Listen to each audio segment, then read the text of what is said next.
Okay, have you ever felt like you're just spinning your wheels? You're studying for hours and hours, but you've got little to show for it? Well, if that's you, you're in exactly the right place. Today, we're going to ditch that whole study harder myth and dive into the actual science of studying smarter. Let's get into it. So does this look familiar? You're hunched over your notes for hours, you highlight basically everything on the page, you reread chapters until your eyes completely glaze over, but for some reason the information just doesn't stick. You're putting in all the time, but you're not seeing the results. It's a super frustrating place to be, and trust me, you are not alone. But here's the really good news. The problem probably isn't your work ethic, it's your method. We're not looking for more hours here, we're looking for better hours. So we're going to explore 5 techniques, all backed by actual research, that will help you replace that brute force approach with some really brain-friendly strategies. The goal? Learn more in less time. Okay, our very first technique is a total game changer. It's a huge shift in how you think about studying, and it's called active recall. It's basically the exact opposite of just passively rereading your notes. And honestly, it's the foundation for making your studying truly, truly effective. So let's break this down. Over on the left, you've got passive learning. Rereading, highlighting. It feels productive, right? But a lot of the time, it just creates this illusion that you know the material. Now, on the right, that's active learning. Instead of just letting information wash over you, you're actively pulling it out of your brain. And that very active retrieval is what actually builds strong, lasting memories. So how do you actually do this? Well, flashcards are a classic for a reason.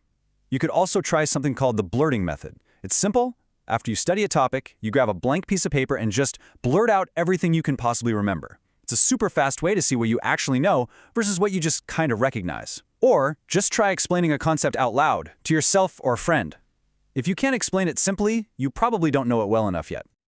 And why should you go through all this extra effort? What's the payoff? Well, it's massive. We're talking about an improvement of over 50%, but 50% of what exactly? Here's where that number comes from.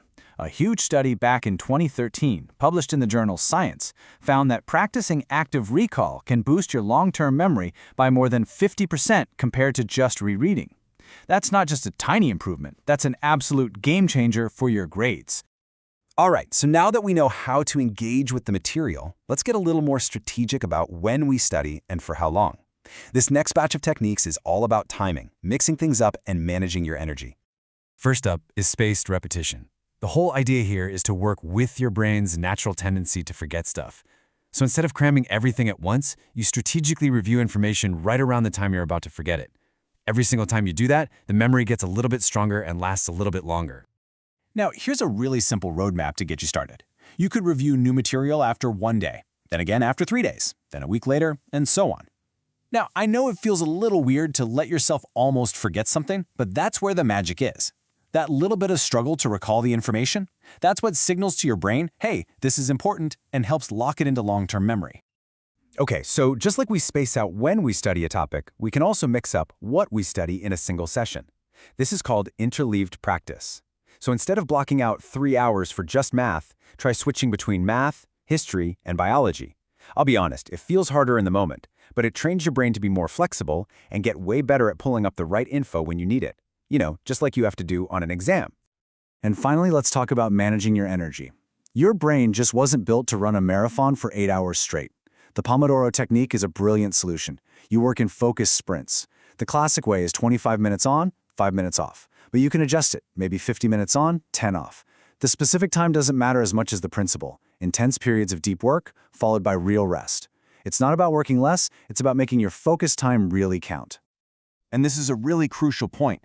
The quality of your break matters so much. Scrolling through social media might feel like a break, but you're just flooding your brain with more information. A real break, a focus resetting break, means actually stepping away. Go for a short walk, do some stretching, grab a glass of water. That's what actually resets your focus for the next round. All right, on to our final technique. This one is all about learning to work with your brain's natural daily rhythms instead of constantly fighting against them. So get this, our brains don't work the same way all day long.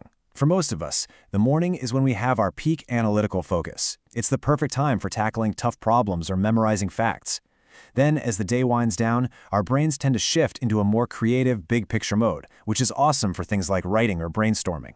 The most important thing here is to start noticing your own patterns. Really, this is all about becoming a smart manager of your own mental energy. So instead of just randomly filling up time slots in your calendar, you can start strategically placing the right kind of work in the right part of the day. That way, you'll get the absolute most out of every single minute. Phew, okay, we have covered a lot of ground. So let's pull all of this together into one simple, actionable toolkit that you can start using today. So here it is, your new scientific study plan. It all starts with active recall to build those really strong memories. Then you make those memories actually last using spaced repetition. You make your brain more agile and flexible with interleaved practice. You keep your energy and focus high with the Pomodoro reset. And you top it all off by syncing your work to your brain's natural rhythms. See, these aren't just 5 random tips, they're a whole system for working smarter. So, as we wrap this up, the question really isn't whether these techniques work. The science on that is crystal clear. The real question is, which one of these are you going to try first? Which one will you put into action right now to start studying smarter, not harder?